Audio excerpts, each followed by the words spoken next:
ભાવનગર શહેરના કુંભારવાડા વિસ્તારમાં આવેલા મોક્ષ મંદિર નજીક નાળા ઉપર કાર અને ટ્રક વચ્ચે અકસ્માત સર્જાયો હતો। અકસ્માતના કારણે થોડોક સમય માટે માર્ગ પર ટ્રાફિક જામ સર્જાયો હતો। ટક્કરમાં કારને નુકસાન પહોંચ્યું હતું।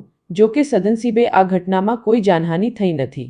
ઘટનાની જાણ થતાં સ્થાનિક લોકો સ્થળ પર એકત્રિત થયા હતા અને વાહનો હટાવી ટ્રાફિક વ્યવસ્થા પુનઃ શરૂ કરવામાં આવી હતી। અકસ્માતના કારણે વિસ્તારમાં થોડાક સમય માટે અફરાતફરી જોવા મળી હતી, પરંતુ સ્થાનિકોની મદદથી પરિસ્થિતિ ઝડપથી સામાન્ય બની હતી।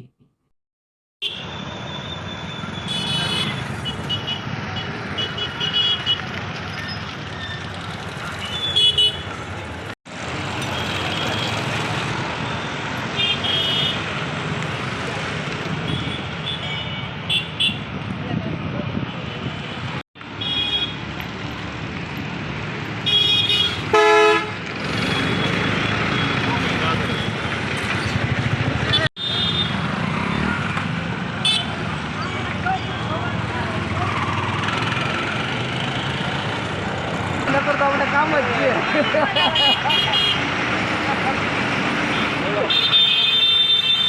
આ નાળામાં ભૂંગળા વંચાડી